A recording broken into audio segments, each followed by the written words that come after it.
Assalamualaikum warahmatullahi wabarakatuh. Selamat pagi, selamat siang, selamat sore, selamat malam, Bapak-bapak dan teman-teman semuanya. Kami dari kelompok 4 akan mempresentasikan tentang topik skills for developing others. Anggota dari kelompok 4 ada Jaya Setiawan Bulo dan saya sendiri, Ma'ruf Kustomo. Next. Oke. Topik pertama yang akan menjadi bahasan adalah apa sih yang menjadi fundamental atau fondasi yang dibutuhkan dalam membangun sebuah tim. Nah, tim itu sendiri terdiri dari berbagai macam orang yang memiliki kebutuhan dan kapabilitas untuk tumbuh dan berkembang. Nah, bagaimana sih dan apa yang kita perlukan sebagai seorang pemimpin untuk bisa meningkatkan kapabilitas dari anggota tim kita. Next. Yang pertama, sebuah tim perlu memiliki tujuan yang jelas. Nah, karakteristik dari tujuan yang jelas, yang pertama adalah tujuan tersebut dapat dijelaskan, didefinisikan secara spesifik, dan dapat dipantau, dapat dilihat, dapat diobservasi. Yang kedua, karakteristik yang kedua adalah tujuan dapat dicapai, namun tetap merupakan tujuan yang menantang bagi anggota dan keseluruhan tim. Yang ketiga adalah pentingnya komitmen untuk mencapai tujuan yang telah ditetapkan. Dan yang terakhir, seorang pemimpin harus membuka umpan balik dari tujuan yang telah ditetapkan kepada seluruh anggotanya untuk melihat apakah telah terdefinisikan dengan tepat dan agar membentuk kesamaan persepsi dari anggota tim. Selanjutnya, nah, dalam bahasan untuk mendefinisikan goal tadi, umpan balik menjadi salah satu elemen yang penting. Nah, dalam memberikan feedback dalam sebuah tim, feedback juga dapat didefinisikan bagaimana kita berkomunikasi dengan orang lain, memberikan masukan, terutama kita sebagai pemimpin untuk memberikan masukan kepada anggota-anggota kita, namun dapat menjadi masukan yang konstruktif, masukan yang membangun bagi anggota kita. Nah, ada beberapa tips untuk meningkatkan kemampuan memberikan feedback kita. Yang pertama adalah kita menyampaikan feedback kita dengan bermanfaat. Artinya tidak menjustifikasi secara negatif, namun memberikan aspek mana yang perlu diperbaiki dari orang tersebut. Nah, kemudian yang kedua, feedback kita perlu untuk disampaikan secara langsung. Artinya secara langsung adalah tepat sasaran terhadap kekurangan atau keunggulan yang ingin kita sampaikan kepada mereka, sehingga mereka memahami apa sih yang memang kita review dan kita menjadi atensi untuk mereka. Nah, kemudian yang ketiga adalah spesifik. Jadi setelah kita menyampaikan secara langsung, kita fokus tujuannya secara spesifik. Apa yang bisa menjadi solusi dari atau apa yang bisa ditingkatkan dari kinerja anggota kita. Nah, berikutnya adalah deskriptif, menjelaskan dengan jelas apa yang menjadi penilaian kita dan apa yang telah pegawai anggota kita itu lakukan, sehingga tidak terjadi bias pemahaman atau kesalahan persepsi dalam penyampaian feedback tersebut. Berikutnya adalah prinsip untuk menghargai waktu. Jadi ketika kita menyampaikan konstruktif, kita perlu untuk menekankan pentingnya waktu. Selanjutnya adalah kita perlu berusaha untuk fleksibel. Artinya melihat situasi dari anggota kita, ketika anggota kita sedang dalam keadaan emosional yang tidak terlalu stabil, kita nggak boleh memaksakan. Kita harus menunggu, kita harus melihat kondisi stabilitas mereka agar mereka bisa menerima masukan yang kita berikan dengan optimal. Nah, tadi adalah tips bagaimana cara kita sebagai seorang pemimpin menyampaikan feedback kepada anggota, atau bisa juga diangkat untuk peers atau atasan kita. Nah, beberapa jenis bagaimana kita mengambil atau mengevaluasi feedback, itu yang pertama didasarkan dengan kinerja dari orang lain. Jadi kita membandingkan anggota kita atau perilaku dari anggota kita dengan dasar kinerja yang telah terukur dari anggota lainnya. Terus yang kedua adalah kita dapat membandingkan anggota kita dengan standar yang diterima atau yang kita sepakati dalam sebuah tim. Kemudian yang ketiga adalah kita bisa membandingkan perilaku atau kinerja dari mereka dengan tujuan yang telah kita tetapkan sebelumnya.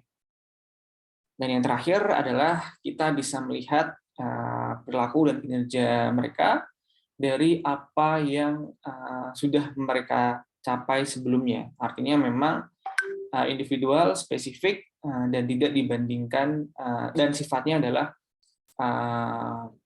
progres dari orang tersebut atau anggota tersebut. Oke. Selanjutnya, kemudian setelah kita belajar pentingnya untuk menentukan tujuan, terus bagaimana membangun feedback yang konstruktif, nah, aspek fundamental yang terakhir adalah pentingnya adanya team building untuk meningkatkan performa dan kinerja tim. Team building ini dapat membantu anggota lebih memahami mengapa mereka mengalami begitu banyak kesulitan dalam mencapai tujuan tim. Arti lebih memahami ini bisa dikaitkan dengan tim mampu untuk mengidentifikasi, untuk melihat lebih jernih, dan juga meningkatkan sinergisitas.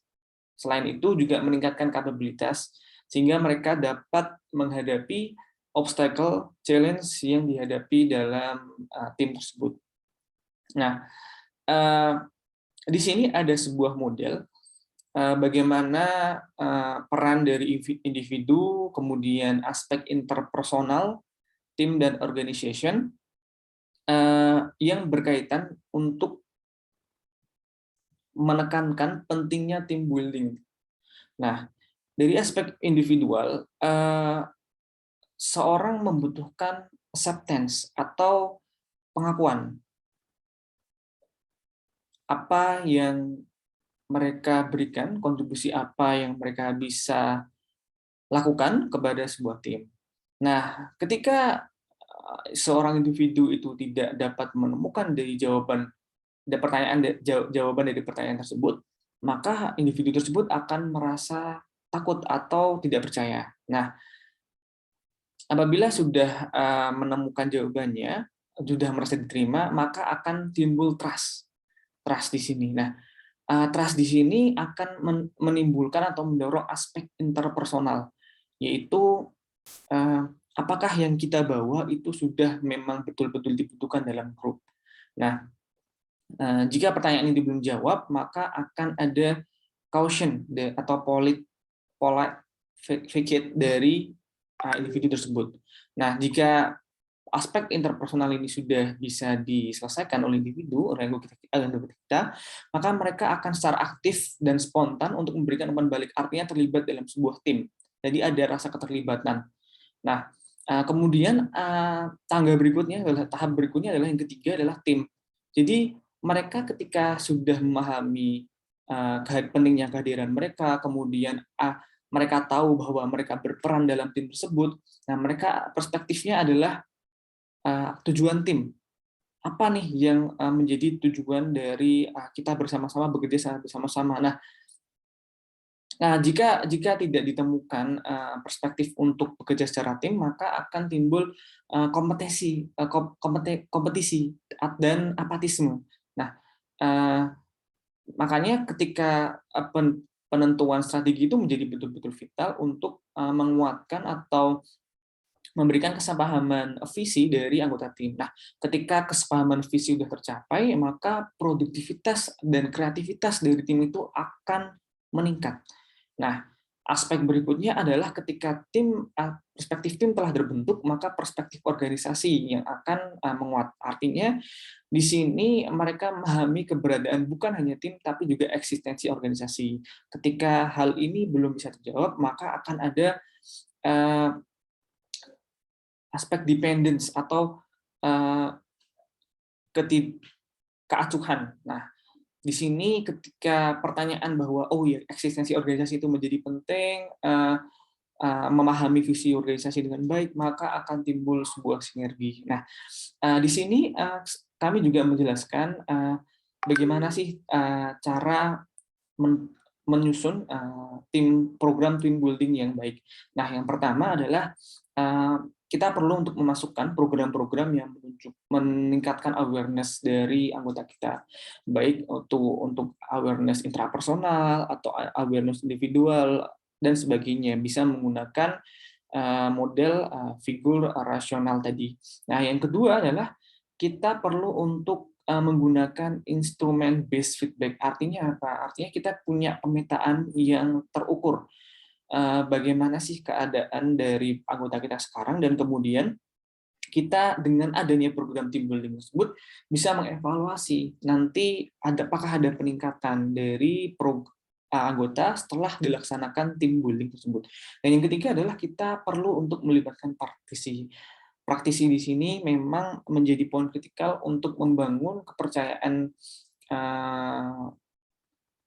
anggota yang mengikuti team building ini terhadap narasumber ataupun orang-orang yang dihadirkan untuk memberikan peningkatan kompetensi kepada mereka, karena memang para praktisi ini telah terlibat dan memiliki pengalaman yang expert di lapangan.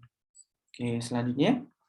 Oke, setelah kita mempelajari tentang fundamental dari pembangunan sebuah tim, nah kita akan mempelajari tentang bagaimana kita membuat suatu tim yang memiliki performa yang tinggi. Oke, next. Model yang kita gunakan adalah rocket model. Rocket model ini dapat digunakan untuk memandu pemimpin membangun sebuah tim yang baru dengan mengidentifikasikan kelemahan dan solusi untuk tim berdasarkan dengan aspek-aspek yang ada. Di sini kita bisa melihat bahwa sebuah tim dianalogikan menjadi sebuah roket. Nah, roket ini di sekelilingnya ada sebuah konteks. Apa itu konteks? Konteks adalah situasi yang dihadapi dalam roket tersebut.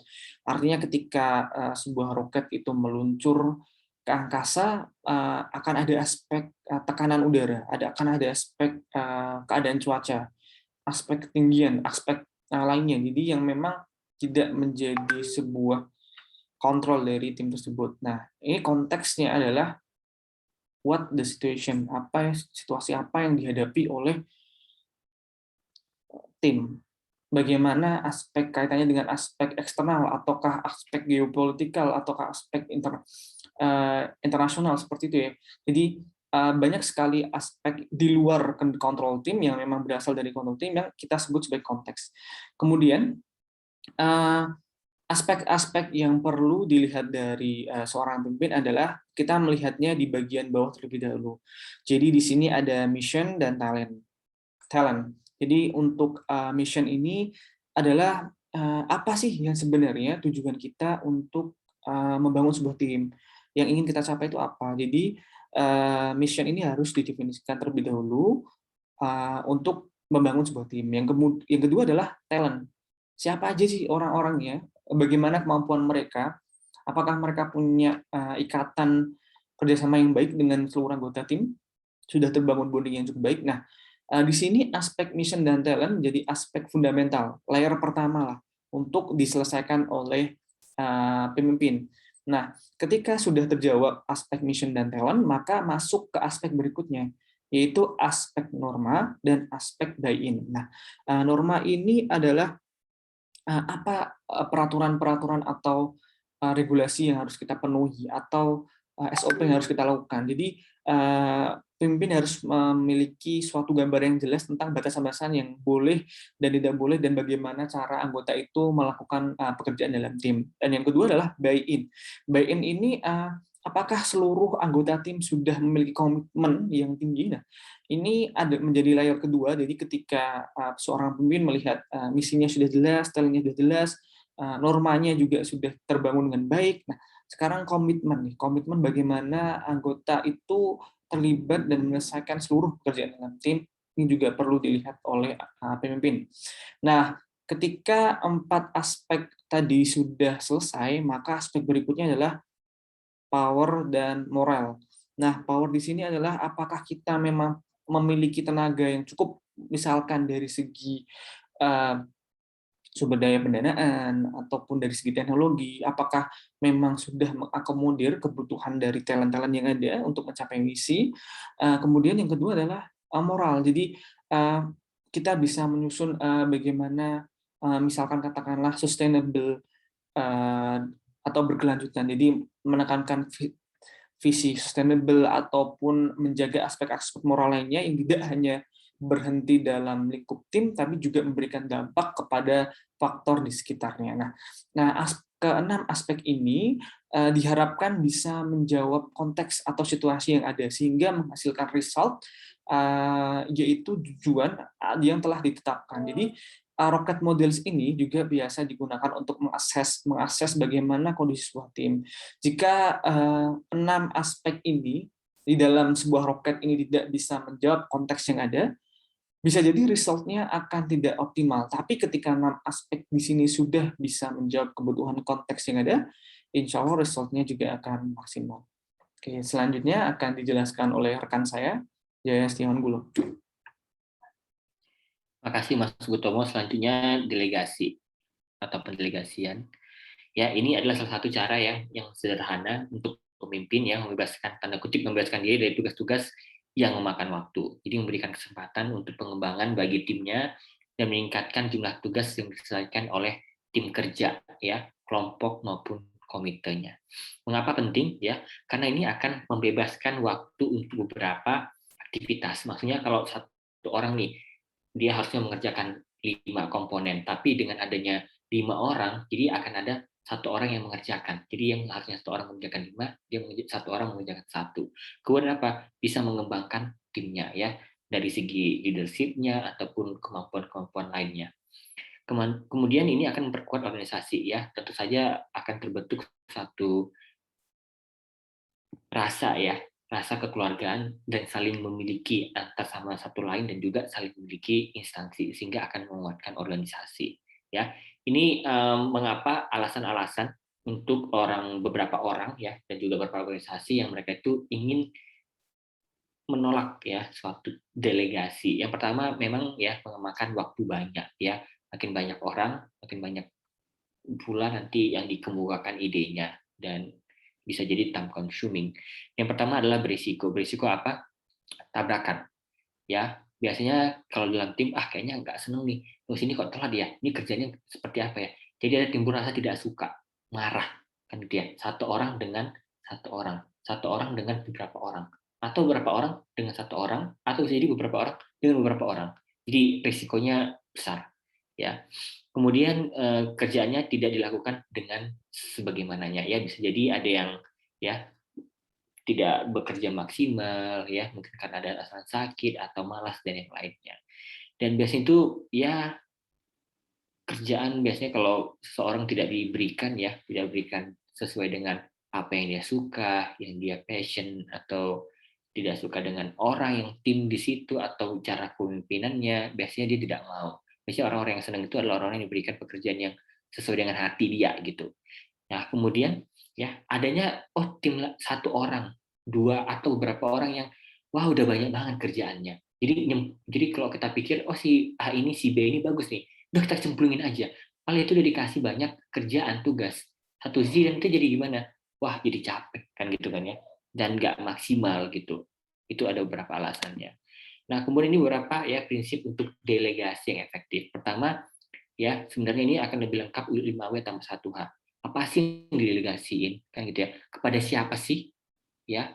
apa ya, kepada siapa, kemudian harus jelas bagaimana mereka ngerjainnya, kemudian harus ada waktunya dan yang lainnya. Kemudian buat penugasan masing-masing per orang atau per timnya ya, secara jelas spesifik. Kemudian yang lebih baik adalah assign, ya, memberikan objek, ngerjain apa, kemudian hasilnya apa, bukan cuma prosedurnya.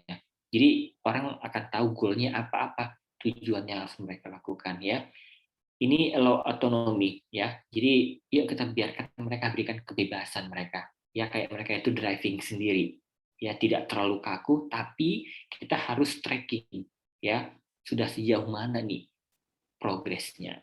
Dan kemudian give credits, not blame, ya. Pemimpin yang bagus itu mereka memberikan apresiasi, dukung. Nah, kalau ada kesalahan kemudian harus diberikan tindakan, ya, verbal dan yang lainnya. Tidak hanya melulu menyalahkan dirinya, menyalahkan orang lain, keadaan dan yang lainnya.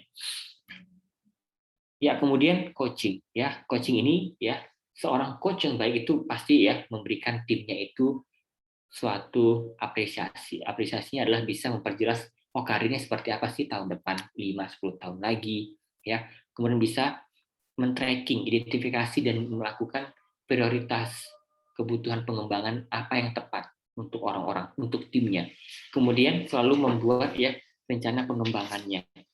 Apa-apa yang harus dilakukan dalam 1 bulan ke depan, 1 tahun, dan seterusnya. Kemudian ciptakan lingkungan yang mendukung pembelajaran dan pembinaan, ya. Belajar untuk saling mendukung sesama tim, bukan saling membuli. Kemudian coaching itu benar-benar perpaduan dari beberapa keterampilan kepemimpinan yang beda. Jadi kalau satu orang nge-coaching satu orang itu baik, tapi apabila beberapa orang nge-coaching satu orang itu akan beda sekali. Cara dia memimpinnya, ilmunya, latar belakang pendidikan, ekonomi dan status yang lainnya itu akan memberikan kekayaan pada seorang di coaching. Ya, kemudian menjadi pelatih yang baik, ya, pasti harus memiliki keterampilan sehingga dia harus nge-coaching, ya.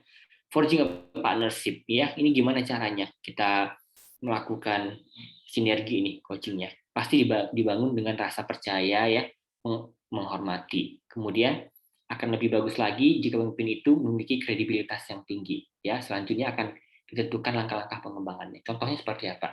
Ini kita kayaknya kalau udah semester 5, 6, ya, atau 7, 8 udah mau selesai nanti gitu kan, ya.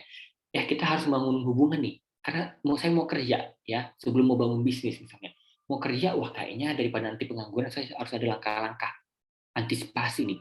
Apakah saya harus ikut webinar nih, seminar nanti? Wah, saya mau nih, tertarik mereka yang kerja di startup, multinational companies, atau di, ya, perusahaan swasta atau di pemerintahan, wah, dapat kontaknya, atau berbaur dengan mereka di LinkedIn maupun media sosial. Nah, kemudian, ya, ini salah satu bagaimana langkahnya untuk approach orang lain, ya, di media sosial, ya.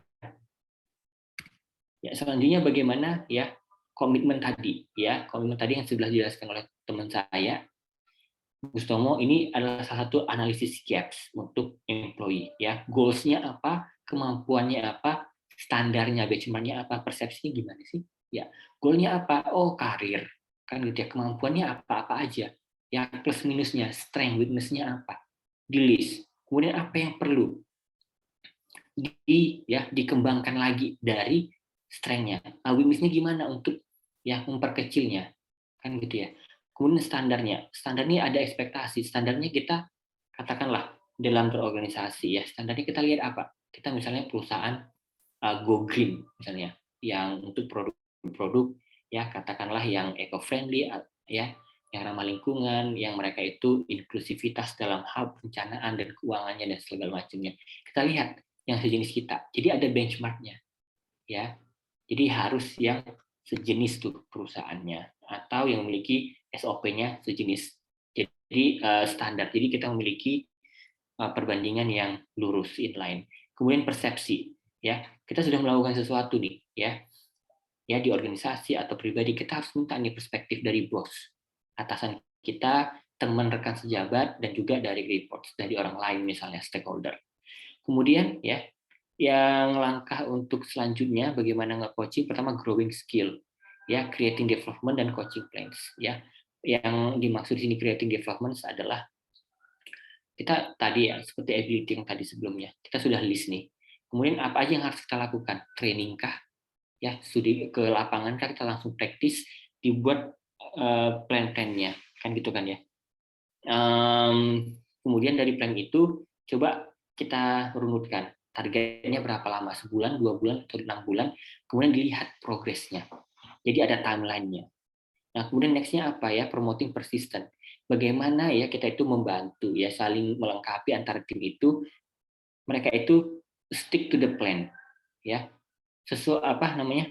Mereka itu sejalan dan harus komitmen kepada rencananya. Jadi bisa dibuat checklist. Objektifnya apa ya, kriterianya, actionnya apa, dan sebagainya. Teman-teman bisa buat di notes ya, di Trello dan aplikasi jenisnya. Jadi trackingnya bisa mudah ya, seperti project management. Kemudian yang selanjutnya ya, dan ini yang terakhir ini adalah transferring skill ya. Seorang coach ya itu harus memberikan waktunya untuk transfer skill kepada orang lain yang di coaching, kan ya begitu ya. Setelah nanti si orang ini sudah mampu ya, selanjutnya dia akan lebih mandiri. Begitu dia punya skill, knowledge ya, pengalaman, selanjutnya dia harus nge-transfer lagi skill tadi, nge-coaching orang lain, sehingga begitulah seterusnya, on and on and on, sehingga coaching itu berkesinambungan ya, berkelanjutan terus. Nah, itu dia dari kelompok kami ya. Saya Golo dan Gustomo. Semoga penjelasan kami bermanfaat dan terima kasih untuk ya Bapak dan teman-teman. Dan selanjutnya kita lanjut di kolom komen ya YouTube untuk membahas pertanyaan dari teman-teman. Terima kasih. Sekian dari kami. Selamat malam ya. Selamat pagi, selamat siang untuk semuanya.